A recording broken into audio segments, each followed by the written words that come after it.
안녕하십니까, 자TV의 최일수입니다. 5월 28일 네팔 현재 상황 전해드리고요. 그 중에서 이제 오늘은 중요한 소식이 두 가지입니다. 하나는 코로나 소식이고요. 그리고 하나는 어제 연방의회에서, 그러니까 5월 28일입니다. 연방의회에서 재무부 장관이 새로운 예산안을 발표를 했습니다. 총 7가지 세부 내용이 있는데요. 그렇게 두 가지를 전달을 해드리도록 하겠습니다. 5월 27일 날 그 세 자릿수 확진자가 뜬 이후로 어제는 더 늘었습니다. 상태가 더 안 좋아지는데요. 5월 28일 확진자 수, 신규 확진자가 156명이 늘으면서요 1000명을 넘겨버렸습니다. 총 1042명이 됐고요. 1월 24일 코로나가 확진이 시작된 이후로 5월 28일 최고 확진자가 떴습니다. 156명이고요. 그리고 완치자는 4명이 퇴원을 해서 187명이 되었습니다. 사망자는 똑같이 5명이고요. 그리고 PCR 테스트는 총 2469건을 실행해서 6696건입니다. 그리고 변함없이 지금 그 록다운, 이 국가봉쇄는 6월 2일까지 잡혀 있고요. 지금 계속 새로운 상황이 발생하고 그 카트만두에서도 확진이 계속 뜨기 때문에 아마 늘어날 것으로 생각이 되고요. 인도 국경 봉쇄는 5월 31일까지 아직도 변함없습니다. 이것도 늘어나지 않나 싶고요. 그리고 네팔 국제선 폐쇄는 똑같이 아직까지는 6월 14일입니다. 지금 중요한 거는 그 1000명이 늘어났기 때문에 이제는 사망자를 줄이거나, 그리고 글쎄요, 또 어떤 문제가 있을까요? 아직도 인도 쪽에서 못 들어온 그 이주노동자들이 아직도 그 보도에 많이 있거든요. 국경에 많이 지금 아직도 있기 때문에 이들이 다 들어오면은 더 새로운 문제가 생기지 않을까 생각이 되고요. 제가 이 긴급하게 이 코로나 방송을 시작한 게 이제 5월달 들어서인데, 수도인 카트만두 밸리에서 이제 확진이 많이 뜨면서 제가 좀 저도 뭔가 불안함을 느끼고 이 소식을 다른 분들한테 전해드려야 되겠다라는 그런 마음이 들어서 한 건데, 지금 보면은 5월달 들어서만 그 카트만두 요 시내 총 18명이 확진이 떠 있는 상태입니다. 그걸 좀 살펴보면요, 5월 12일 날부터 이제 카트만두 여기 수도가 좀 유증해주기 시작했는데요. 5월 12일 날 카트만두에 1명, 박타푸르에 2명, 5월 14일 날 쩐드라기리에 2명, 5월 15일 날 쩐드라기리 1명, 5월 19일 날 카트만두 3명, 박타푸르 1명, 랄리푸르 1명. 지역은 나눠져 있지만은 요 5명은 카트만두라고 보시면 됩니다. 5월 22일 날 박타푸르 1명, 5월 23일 날 카트만두 1명, 5월 24일 날 카트만두 1명, 5월 25일 날 카트만두 3명, 5월 28일 날 카트만두 1명, 그리고 27일 날은 사망자가 1명 발생했죠. 그래서 지금 현재 총 18명 중에서 1명이 사망을 했으니까 17명이 확진 상태에 있다라고 보시면 되고요. 그리고 다른 소식은요, 역시 그 인도에서 돌아오는 그 이주 노동자들 얘기입니다. 그 커필 바스투라는 그 디스트릭트가 있습니다. 근데 거기에서 인도에서 돌아온 사람들한테 이제 그 일단은 RDT 테스트를 먼저 시키거든요. 그래서 RDT 테스트를 하고 결과를 기다리는 중에 42명이 도망을 또 갔다고 합니다. 지금 그 남쪽 보도 쪽에서는 이런 상황이 되게 심해요. 먹을 것도 제대로 주지도 않고, 그리고 있을 것도 제대로 주지 않고 막 이러다 보니까 그것을 그 못 참고 순간을 모면하기 위해서 그냥 탈출을 해버립니다. 그래서 지금 이 지역뿐만이 아니라 지금 통제가 잘 안 돼요. 음식 제공도 안 되고. 그러니까 말하자면 이제 예산 문제죠. 돈 문제인데 이것들이 그 좀 지켜져야지 거기서 그 국경에서 막지 못하면은 계속 위로 올라오는 거거든요. 그래서 지금 1000명이 넘어갔고 지난번 보건부 관계자가 말했다시피 1000명 정도는 지킬 수 있다라고 어느 정도 소화시킬 수 있다 보건 시스템으로 얘기는 했는데 이게 만약에 2000명이 넘어간다고 하면은 그때는 이제 할 수 없다. 우리는 할 수 없다. 이런 식으로 발표를 지난번에 한 적이 있습니다. 네팔 같은 경우는 그 가장 많은 인구가 지금 제가 있는 이 카트만두인데요. 이 카트만두가 사실은 모든 그 인프라가 집중돼 있고 그 의료시설 역시도 가장 좋은 시설들이 카트만두에 있습니다. 그런 상태에서 지금 코로나가 터졌고요. 지역들은 되게 넓고요. 비행기는 갈 수 없고요. 차로 오려면은 하루가 걸리고 이틀이 걸리고 이러는 곳이 네팔입니다. 그런데 이 카트만두조차도 사실은 의료시설이 좋다고는 하나 네팔에서 좋은 거예요. 말하자면은 외국인의 눈으로 봤을 때는 정말 형편없는 시설입니다. 그 한국에는 그 흔한 음압병실 없고요. 카트만두 시내에 그 뭐죠? 산소호흡기, 인공호흡기가 30개가 안 돼요.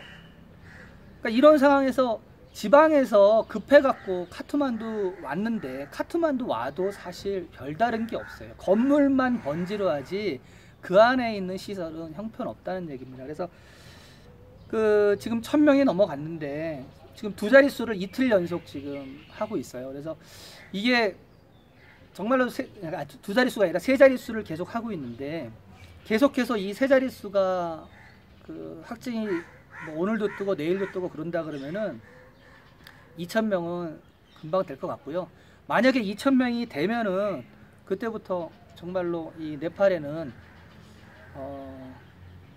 헬게이트가 열릴 것 같습니다. 그렇게 같고 지금 어떻게 보면은 2015년 대지진 때보다도 더 힘들어요. 모두 다. 그래도 지진 때는 사람들이 서로 왔다 갔다 할 수도 있었고 물건을 파는 가게들이나 식당 같은 것들이 다 오픈되어 있었는데 지금은 그게 전혀 되고 있지 않습니다. 그래서 좀 많이 어렵고요. 그래서 또 코로나 소식은 이렇게 좀 정리를 하고요. 두 번째는 그 재무부에서 발표한 새로운 예산 얘기입니다. 지금 네팔 같은 경우는 그 새해가 그 1월 달에 시작을 하지가 않아요. 그러니까 네팔 달력이 따로 있거든요. 그래서 네팔 달력이 따로 있어서 새해가 지금 이미 됐는데 코로나 사태 중간에 새해가 됐습니다. 그래가지고 지금 새해에 대한 것들을 준비하다가 코로나로 봉쇄가 되면서 모든 것이 그 정지가 된 상태였거든요. 그래서 새해 예산 발표가 되게 늦었습니다. 그래서 일단은 그 지금부터 내년 중반 내년 한 6월까지가 이제 여기 네팔의 새해거든요. 거기 예산에 대한 중점적인 7가지 사항을 좀 말씀드리도록 하겠습니다. 6월 28일 연방의회에서 재무부 장관이 발표한 내용입니다. 첫 번째는 예산을 예년에 비해서 좀 작은 규모로 가겠다라는 얘기를 했습니다. 그러니까 작년 같은 경우는 루피로 1520조 루피였는데 이번 예산은 1474조 루피로 규모를 내렸습니다. 지금 세수가 없어요. 세금 거둔 것들도 없고 그리고 많은 부분들이 이미 초과 지출되고 그래가지고 예산을 줄이지 않았나 그렇게 생각을 하고요. 두 번째는 코로나의 영향 때문에 나온 안이라고 보면 되고요. 건강 예산을 증대시키겠다. 건강 예산이 증대되면 다른 부분이 줄었겠죠. 일단 그건 좀 이따 보시고요. 지금 현재 의료 시스템이 형편없다는 걸 이미 알았고요, 이번에. 그래서 향후 그 코로나 이후에 또 그 다음 또 그 어떤 재난이 닥칠 수 있죠. 그런 유사한 위기에 대처할 수 있도록 건강 예산을 220억 루피를 증가시켰습니다. 작년에는 그 예산이 건강 쪽 분야가 6,690억 루피였는데 요 신예산은 9,690억 루피로 잡는다는 얘기예요. 건강 쪽에다가 더 투여를 하겠다. 자, 이것이 두 번째고요. 이쪽으로 예산을 늘리다 보니까 줄은 곳이 있습니다. 세 번째는 지방 인프라 예산을 줄이겠다. 그 상황입니다. 그 연방의회 같은 경우는 그 지방에서 뽑힌 그 국민의 대표들이 올라오는데 그들이 보통 가져가는 예산들, 지역 예산이라고 그러죠. 그런 예산들이 있었는데 이것을 줄이겠다. 왜냐하면 지금 전체적인 그 의료 시스템이라든가 건강 그 관리 프로그램들을 새로 만들어야 되기 때문에 이 부분을 줄이겠다라고 얘기했습니다. 그래서 연방 국회의원들이 자신이 선택한 프로젝트에 예산을 쓸 수 있는 게 전에 그러니까 작년까지는 6천만 루피였는데 이 금액을 4천만 루피로 균등하게 줄였습니다. 그래서 뭐 한국처럼 어디는 많이 가져가고 어디는 적게 가지고 이런 구조는 아닌 것 같아요. 그래서 균등하게 각 지역별로 2천만 루피 정도씩 그 구역별로 줄어든 것 같습니다. 자, 그리고 네 번째는 지금 해외에서 이주해서 노동을 하던 분들이 돌아와서 새로 사업을 이제 만약에 이제 이 코로나가 끝나면 시작을 해야 되잖아요. 그래서 그들을 위한 겁니다. 그래서 신규 사업을 위한 보조금 대출 그 파이낸싱 사업을 하겠다. 그래서 그 새로운 사업을 하는 이한테는 2%의 이율로 보조금을 제공하겠다. 보조금이 아니죠. 대출이에요. 2%의 그 이율을 가진 대출을 실행하겠다고 발표를 했고요. 이 제도를 위해서 5억 루피를 배정했다고 합니다. 5억 루피로 될까 모르겠습니다. 하여튼 넘어가고요.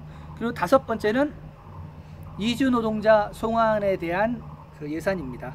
지금 현재 그 해외에 있는 이주 노동자들이 지금 그 해외도 상황이 안 좋기 때문에 그리고 그 월급도 그 체불되고 막 이런 데가 많습니다. 말레이시아나 아니면은 아부다비나 이런 데서 지금 외신들이 많이 들어오는데요.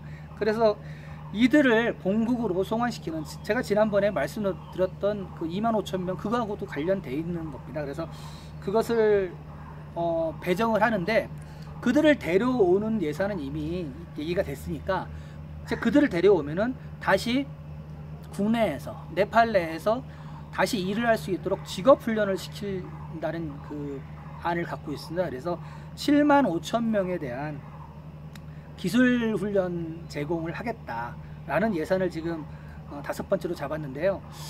지금 현재 사실은 여기가 뭐 기술학교라든가 뭐 이런 아카데미가 없어요. 거의 이루어지지 않고요. 물론 뭐 몇몇 전문대학교에서 기술교육을 시키고는 있지만은 그 활성화되어 있는 상태는 아닙니다. 그래서 이번 기회에 이렇게 그 직업훈련, 뭐 한국은 되게 많죠. 직업훈련 학교 이런 것들을 좀 많이 돌린다 그러면은 기술력이 많이 좋아져서 나중에 해외에 나가서 일을 할 때도 네팔 노동자들이 좀 도움이 되지 않을까 그렇게 생각을 하고요. 역시 이번에는 다시 또 다른 예산이 늘어났으니까 또 줄어드는 예산입니다. 자, 그러니까 직원이 아니라 그 말하자면은 그 국가 공무원의 얘기입니다. 그래서 그 국가 공무원들의 그 수당을 줄이겠다라는 발표를 했습니다. 그런데 코로나 그 의료 시스템에 관련된 공무원들은 제외입니다. 그들한테는 더 줘야 돼요. 왜냐하면 지금 초과 근무를 되게 더 많이 하고 굉장히 힘들게 지금 일을 하고 있거든요. 그래서 그들한테는 수당을 더 주고요. 그리고 그 이외에는 수당을 삭감하겠다고 그렇게 얘기했습니다. 그리고 마찬가지로 이에 따른 그 이란의 사업으로 내년에는 필수 서비스를 위한 직원을 빼놓고는 직원 채용을 안 하기로 했습니다. 그러니까 공무원 숫자를 더 늘리지 않고 있는 공무원에서도 의료계 쪽 그런 긴급 그 서비스 부분만 수당을 늘리고 나머지는 수당을 깎겠다는 얘기입니다.